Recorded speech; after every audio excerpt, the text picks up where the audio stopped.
And the biggest problem in this country is fraud secularism, ladies and gentlemen, fraud secularism, pseudo-secularism, fake secularism, cheap fraud secularism, ladies and gentlemen. Why are all those who have been caught in terrorist incidents Muslims?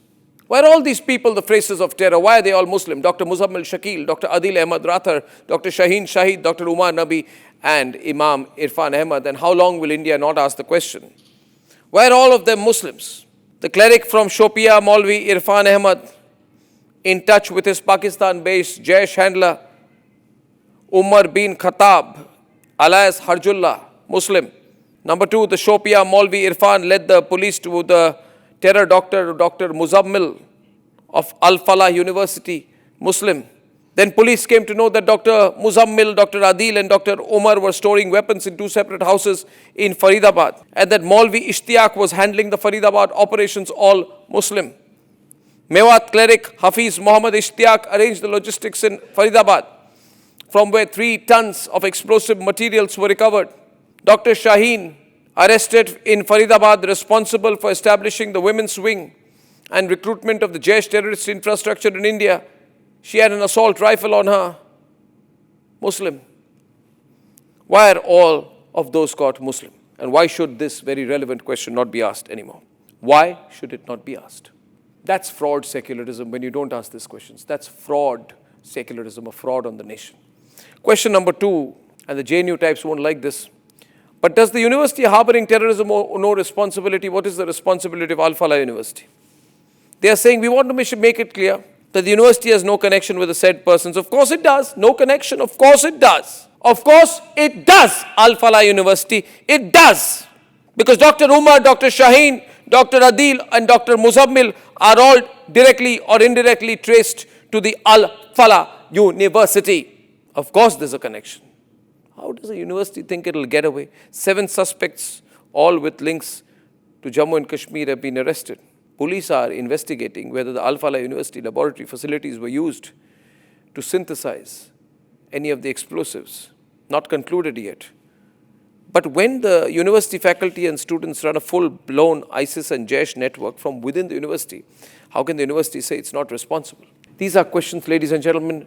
Please remember, only the Republic Media Network is asking, because only the Republic Media Network is a nation-first network. Only us. Only us. Question number 3, we must be honest about it. The radicalization of Muslim women is a reality. The fraud secularists will not ask this question because they are embarrassed to talk about radicalized Muslim women. Dr. Shaheen from Saharanpur, in connection with the Jaish women wing, Jamaat-ul Mominat or something like that, is a Muslim. She had an AK, Krinkov rifle, a pistol, live ammunition cartridges. The radicalization of Muslim women is a reality, and there's no point doing this easy, soft analysis over it. But last question which will be asked, and remember, only on Republic, a nation-first network, India's #1 network, is this question asked. Who are these people who hate Bharat? Why do these people hate India? You know why they attack the Indian parliament? Because they hate the Indian parliament. It's a symbol of Indian democracy. They hate India.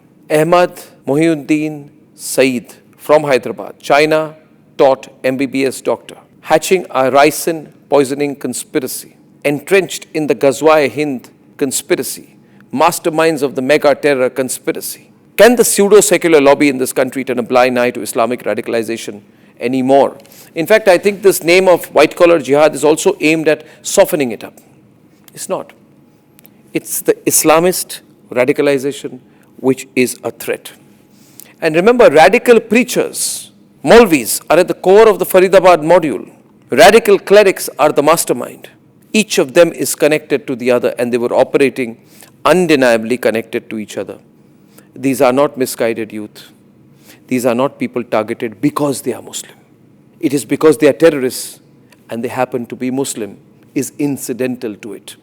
The crime is so deep that I wish people like Rahul Gandhi and Asaduddin Owaisi had the guts. But Rahul Gandhi does not have the guts. He is too weak to speak on these issues. Asaduddin Owaisi does not have the guts. He is too opportunistic to speak on these issues. They don't have the guts to say hit the streets in protests against Islamist radicalization. Rahul Gandhi does not have the guts to speak against Islamist radicalization. How can he? When he said And his leader, Revant Reddy, was caught saying Muslims mean Congress and Congress means Muslim. They're only bothered about the Muslim vote bank. They do not care enough about the country to speak up when it matters.